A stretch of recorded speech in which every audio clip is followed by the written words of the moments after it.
Okay, let's jump right in. Today we're tackling how decisions really get made in, well, in complex situations.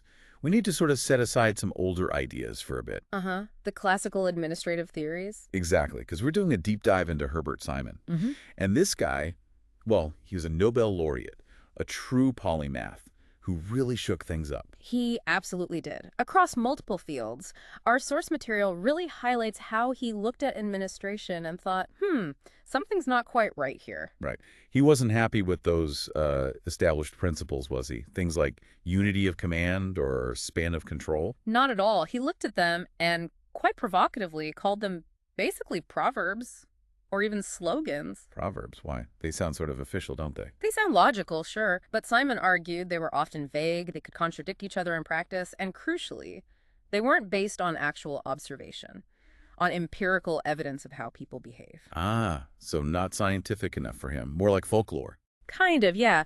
And he also pushed back hard against that idea that you could neatly separate administration, the doing, from policy making, the deciding. He pointed out administrators are always influencing policy. Okay, so he wanted a more realistic behavioral science of it all. Which brings us to his big idea, Yeah. right? The one everyone knows him for. Bounded rationality, yes. This is absolutely central in the sources. It just flips the whole traditional economic model on its head. The economic man model. Exactly that. This idea of a person who has like perfect information all the time in the world and this incredible mental calculator to always find the single best outcome. Simon said, forget it. That's just not how humans work. Not even close. The real administrative man, as he called them, operates with serious limits. You've got limited information, you've got limited time, and fundamentally limited cognitive capacity. Our brains just aren't built for that kind of perfect optimization. That feels intuitively right. We can't know Right. everything or process it all. Precisely. And because our rationality is bounded in these ways, we don't actually aim for the absolute theoretically best solution. Instead, we do something much more common, much more human. He called it satisficing. Satisficing. Okay, explain that. It's not optimizing then. Right. It's a blend of satisfy and suffice. We don't search endlessly for the perfect needle in the haystack.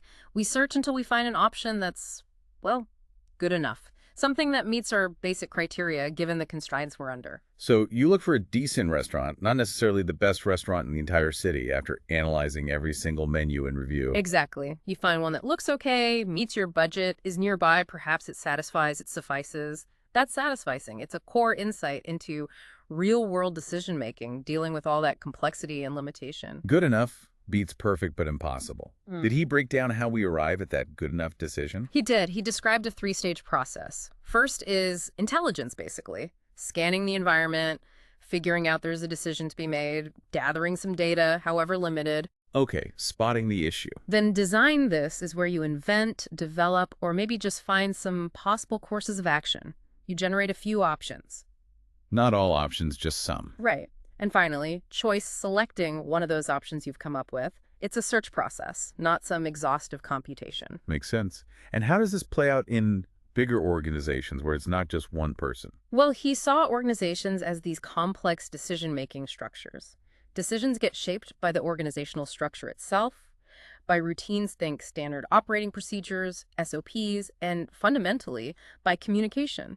He even called it a communication problem at its heart. So structures and routines help manage that bounded rationality. They try to, yes.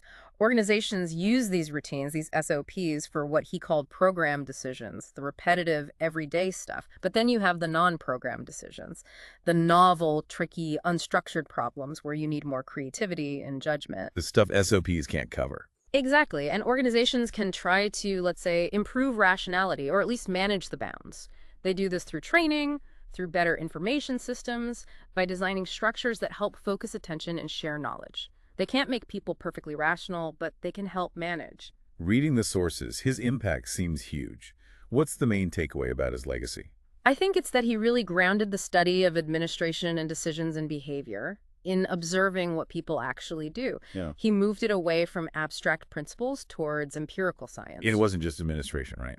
No, far from it. His ideas crossed over powerfully into organizational behavior, cognitive psychology, and fascinatingly, his work on modeling how humans solve problems was foundational for artificial intelligence. He was trying to understand and even simulate that bounded, searching kind of thinking. Wow, so he was really looking ahead. Definitely. And his call for future research was clear.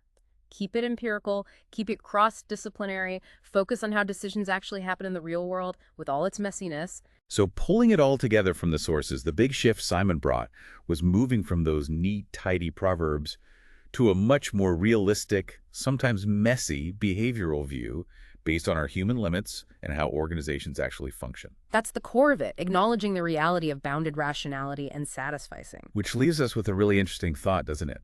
If even the administrative man in a structured setting naturally satisfices instead of optimizing, what does that really tell you about the limit and potential of human decision-making everywhere? Yeah. In politics, in business, even in your own personal life choices. What can we realistically expect? How much optimization is even possible given these fundamental boundaries Simon identified? Something to think about.